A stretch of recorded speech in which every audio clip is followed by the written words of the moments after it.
Hey, Shalom. Shalom, Shalom. I want to give all praises to Yahweh Ba'Shem, Yahweh Shai Ba'Shem, Rachak Kodash. Double honor to the apostles and elders of Great Millstone who rule well. Peace and salutations to you sincere Akim out there, pushing the truth across the four corners of the earth. And, man, we're coming into the end. But as we're coming into the end, you know, we're still keeping in mind that we have to keep pace, you know, for the end. All right, because that's part of running a race. You gotta know the whole way what pace that you can go. And basically, man, the spirit is what sets the pace. It has the apostles going into certain things, has the elders going into certain things, has brothers being motivated to push more and push more, despite, you know, videos getting taken down, channels getting taken down. You know, we have the spirit. And that's what's important. We have that Holy Spirit in us, all right, to be able to navigate, to be able to move around, all right, just like the apostles in Acts, which is something that me and the brothers in my camp we're going over now. You know, many ups, many downs, you know, many situations, but they had the Spirit, they had the law, they had order. They had all the necessary tools for them to complete the job, and now their journey back in that Greco-Roman Empire is legendary, because they were able to navigate through that empire and still push forth the things that Yahweh Ba'Shem Yahweh Shai had them to push, and do the things that the Spirit had them to do. But, excuse me, now wanted to touch on a different topic, you know, because we're on our own journey as it is here in America, which is, you know, in some ways it's harder, in some ways it's easier, all right, because basically, man, we're on lockdown in this place. However, we have access to more information, and everything is at your fingertips.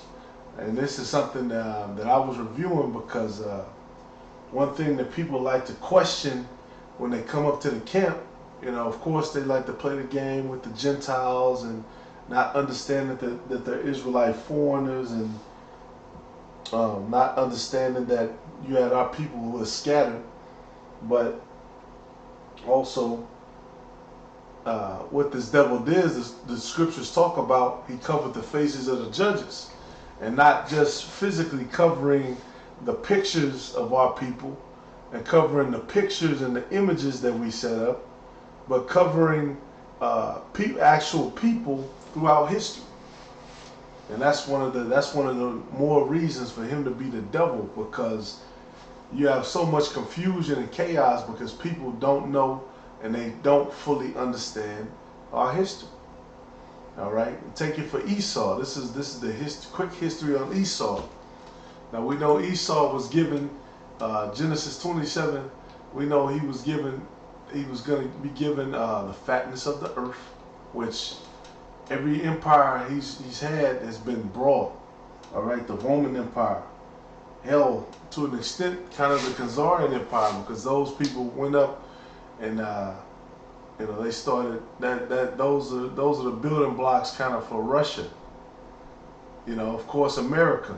You know, the British Empire. It was said that the sun never set on the British Empire because they had places all over the earth. Excuse me. And this place is basically an extension of that, of the British Empire. This is the I believe it's the eighth head. One of the eighth. It's the America's the eighth head of the beast. I could be wrong on that, but it's one of the heads, one of the later heads. But anywho, he said, and by the sword shalt thou live. And what are these Edomites doing right now? They're living by the sword. They're living by the sword, popping up, killing Jake. You know, of course, it's the Most High putting the spirit on those Edomites to do that. But that's how this man gets down. They're not coming with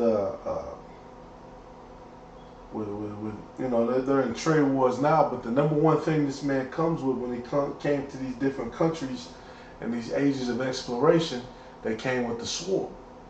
They came with the sword and the different technology, the guns. They got the technology to use that sword. All right, and even now, which a sword is just a weapon. Sword is an instrument for destruction, and even now, they have so many instruments for destruction. They got lasers. Esau basically, man, he's used his blessing to the fullest of its ability. All right, and it's up to us, the true son of the Most High, the sons of Jacob, Ban Yaquab, to use our blessing to the fullest. But it said, by the sword shalt thou live, and shalt serve thy brother, and it shall come to pass when thou shalt have the dominion, that thou shalt break his yoke from off thy neck. And even though Esau was a servant, he was a slave under us, under King David and under Solomon. When we had other nations subject under servitude, but then they broke that yoke off eventually. And they formed Greece, they formed Rome, and then through those empires our people were enslaved. All right, then they were taken down. They moved about, went back into the Caucasus Mountains, went into that region. They sat for some years, and then boom, popped back on the scene.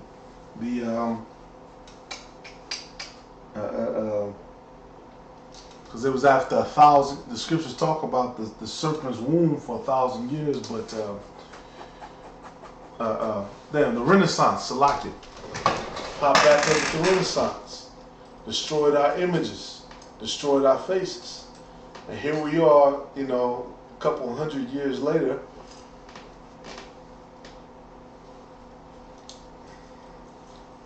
After our images have been taken down, our history is taken down.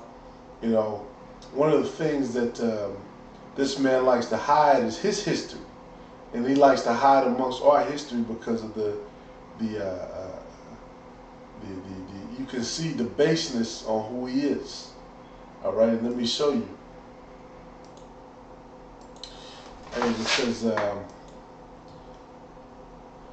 here it is. It says the Khazars, and these Edomites, they hate talking about this. This is something that if you bring this topic up, because this is Esau, this is what so-called white people go back to. They don't even know their own history, and they're so set in their minds about who they are. All these different great empires, which at a certain point, even in the Roman Empire, Jake took over. All right, you had, and that's something that the men of the Lord we have to at least know the basics on that history. You had Septimius Severus, which I was just looking at it, and Septimius Severus, he's actually from Libya, and then came back to and then came to the Roman Empire. Excuse me. So if his name, he's famous. He's widely known.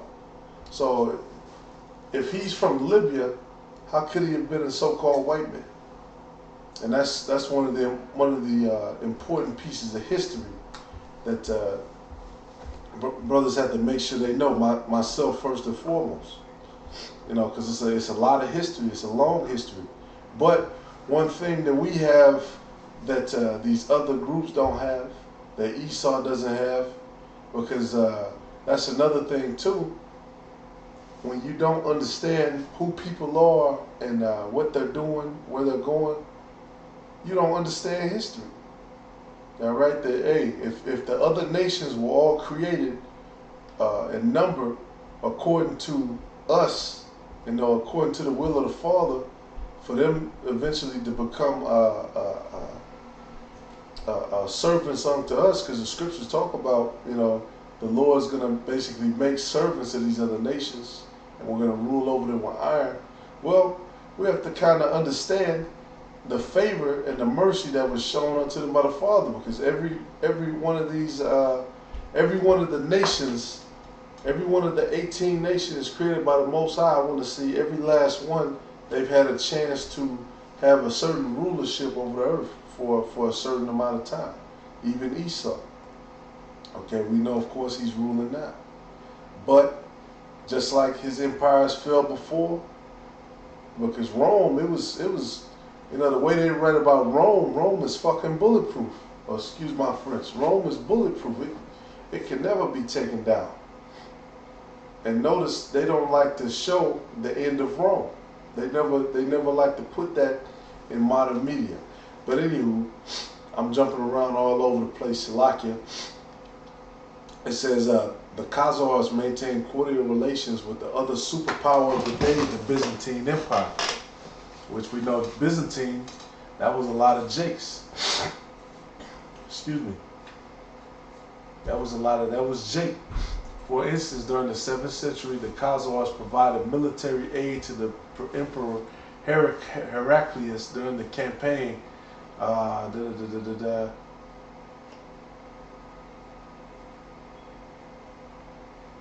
me see. I want to jump to a certain point, because here's an actual Khazar.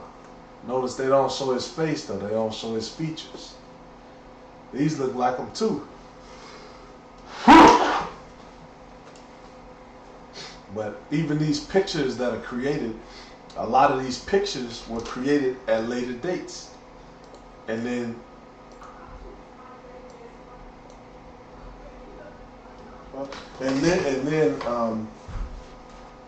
a lot of these Edomites, just like now, a big thing is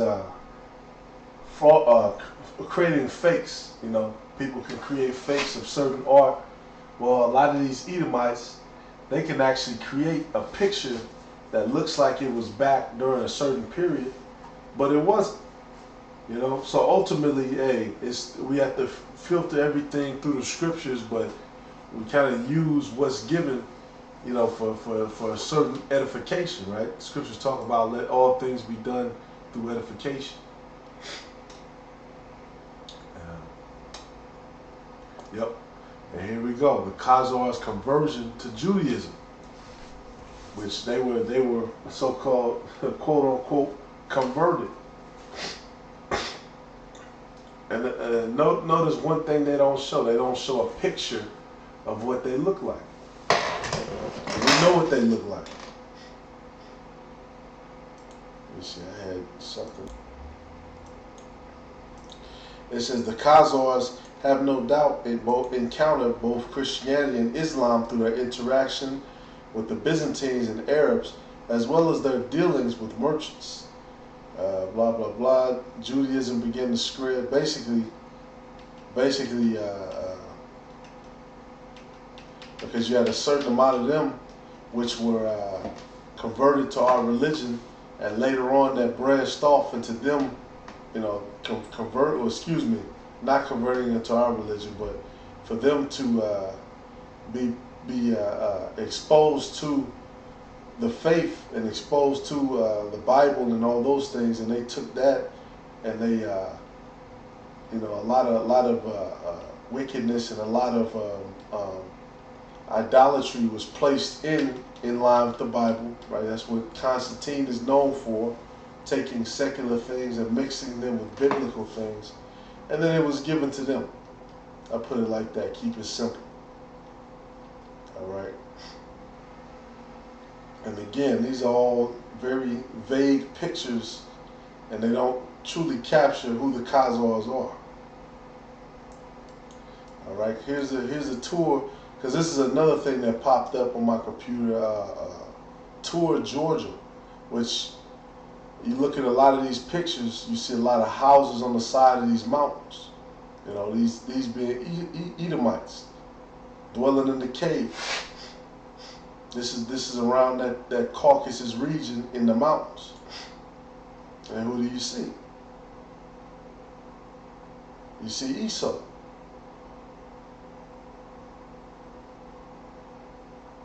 Let's see if I can find another one. Yeah, because they came. That's why you got a state of Georgia in the United States, because it's named after the actual country.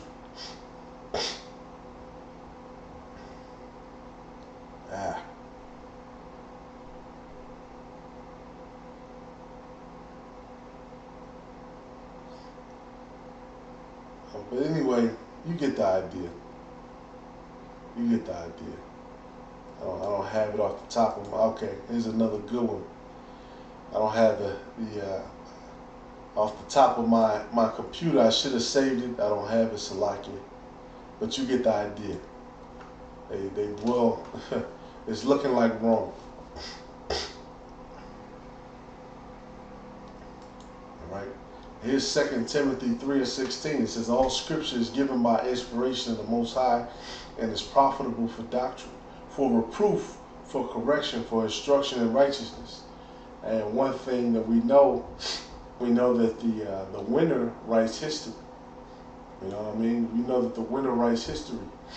Under the understanding this man has, when they explain how we got to this country, I'm speaking about the Southern Kingdom, because the Northern Kingdom was already here.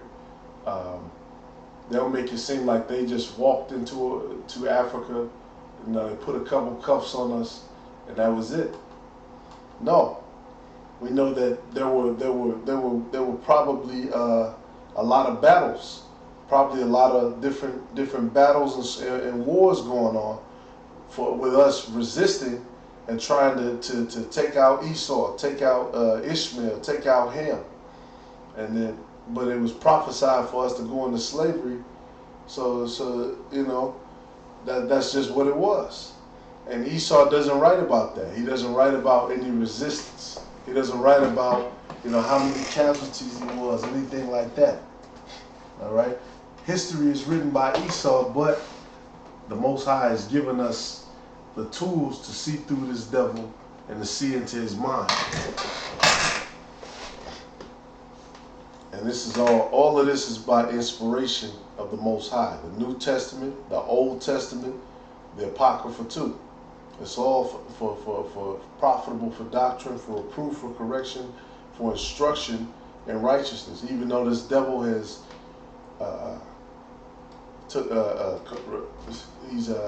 destroyed the faces of the judges and put his face up. All right, and the judges meaning the true judges of the earth.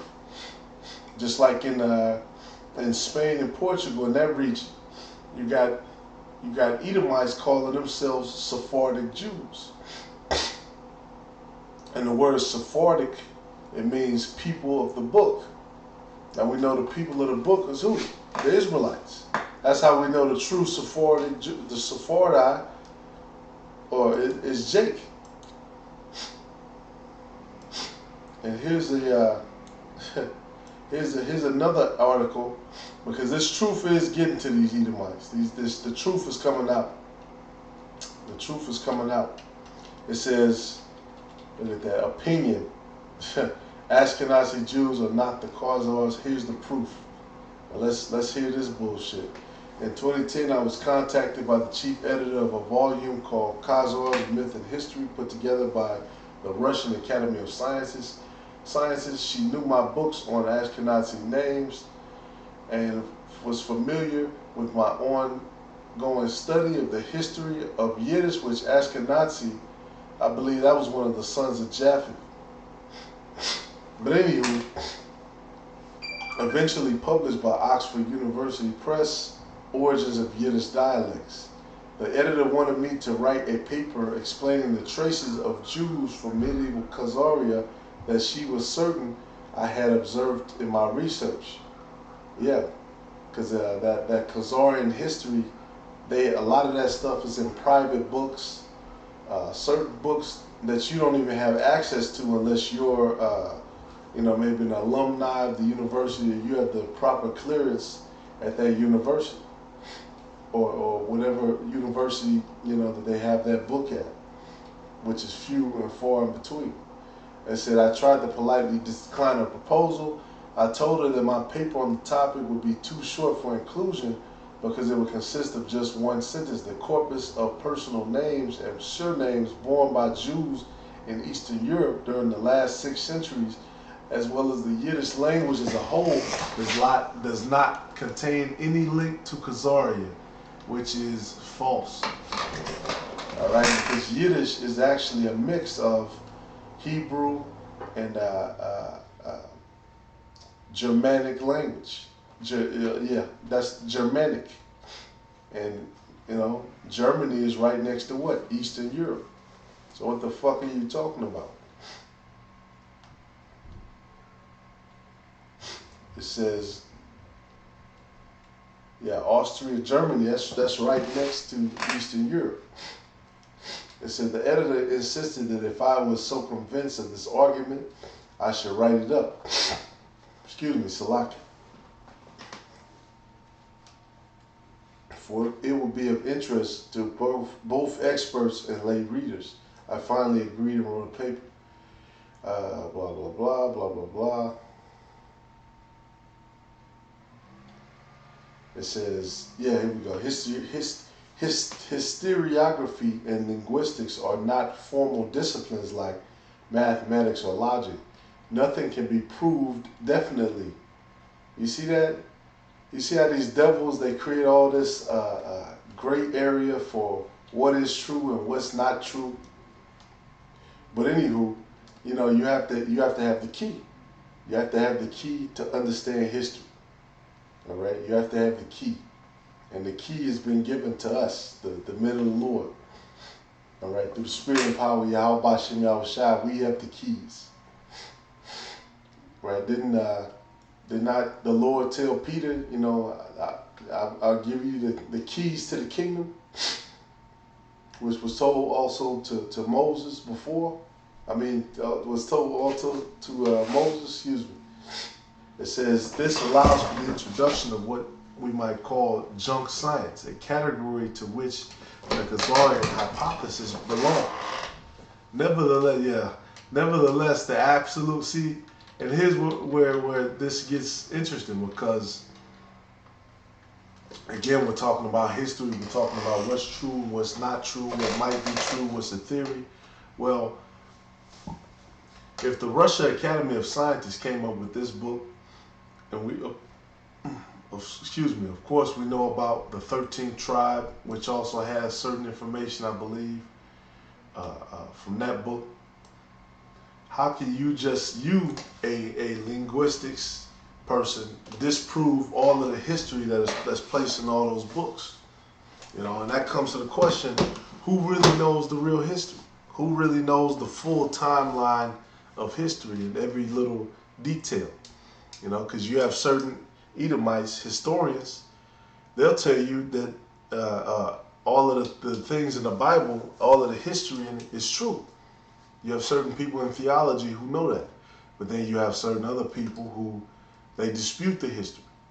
You have certain people, certain Roman, and I believe an elder was talking about this, certain Roman historians who can give credit that the Lord existed, His men existed. The Jews were in Rome. We were subject under the Roman Empire. But then, once again, you have dissenters who just say, look, some pieces you got are just in the right place at the right time. It's all made up. So you know what I'm saying? So with the 50-50 thing, how do you know who's telling the truth? How do you know who knows what they're talking about? You have to have a filter for that information, just like with anything else. You have to have a certain key to understanding. All right, just like with they found the Moabite stone, and that was the key for them to understand, I believe, the Babylonian language, which is called Akkadian. They had to have a key to understand that, just like with any other language, you have to have the key, because it was written in 2 other languages, I believe, and they needed that. But anyway, back to this. It says, nevertheless, the absolute lack of any fundamental proof of the theory has not stopped it from catching the imaginations of geneticists, linguists, and hordes of lay folk alike. Since the 19th century, the so-called Khazarian theory has promoted the idea that a bulk of Ashkenazi Jews living in Eastern Europe descended from medieval Khazars, a semi-nomadic Turkish people who founded a powerful polyethnic state in the Caucasus and north to the Caspian, Azov, and Black Seas. The theory received a recent boost with the 1976 publication of the 13th Tribe, a book by Arthur Kessler, exactly. Most recently, the Khazarian hypothesis has been promoted by authors like the Tel Aviv University professor of history Shlomo Sand and Tel Aviv University professor of linguistics Paul Wexler, as well as the geneticist Aaron Elhike. And I might do a follow-up if I can find out more information from them. But basically, they just said yes and okayed everything that was in the 13th tribe. And these are most likely Khazars themselves. These are so-called Amalekites. But not so, these are Amalekites, so-called Khazars, excuse me. So-called Jews. We would call them Jews, Jewish, according to this world standard of what Jewish is, which we know the real Jews are the so-called black, so-called people from the West Indies, you know, Judah, Benjamin, and Levi, and the so-called people from Haiti. But hey, that's all I'm gonna read on that. We don't have to read through the whole thing. But this stuff is okayed by these professors who are actually from that empire. So everything else at this point is just hearsay. It's your opinion, all right? And fuck your opinion. You're wrong, by the way. Even though the guy can't hear me, I'm gonna just put that in the atmosphere. Let's see, jump down. Let's get to the end of his weak argument. But history is not the only discipline to debunk the Khazarian hypothesis. Linguistics too, and the study of Yiddish help us rule out a Khazarian ancestry from today's Jews. Since the 17th century, Yiddish was the vernacular language of all Jews in Eastern Europe. All its main structural elements are German, exactly, though during the few centuries they also underwent a strong influence of Slavic language, exactly. Slavic means slave. And those people of the Khazarian Empire, they were slaves. They were slaves under, I believe, they're under the Ottoman Empire too. I believe that was the Ottoman, so-called Ishmael, or not the Arabs, Ishmael. And that's it on that, man. That's it on that. And that's the point. This is Ephesians 4:14. This is the final scripture. That we henceforth be no more children, tossed to and fro, and carried about with every wind of doctrine. Yeah, because when you're a child, you know, people tell you all these stories, your family tell you stories, you hear stories in the streets, you know, you take up these little messages in the story, you hear your favorite rapper or whatever song you hear, tell a story, you know, you take about the doctrine on that. You're a child, you know, you don't know any better. You don't have the full understanding. And that's what understanding and enveloping the Bible in us helps us to know. We're not carried about with every wind of doctrine. You know, just like when we came out of slavery, we were like children because we didn't know and we didn't understand anything. But now that understanding is increased by the sleight of men, yeah, because men have changed history. They've gone against true history. They've tried to take the books and hide them and keep them, you know, in hidden corners or whatever. But the Most High, you know, Yahweh Shem Yahushai, He has us so that information still gets revealed. And cunning craftiness whereby they lie and wait to deceive, exactly. So these people wait to deceive. They try to go against the truth. And they bring all of this stuff, and it's, you know, it's to the average person, it sounds smart, you know, it looks smart. Look, it's a news article, but we know the truth. All right. So hey, with that being said, man, Lord willing, this is edifying for you.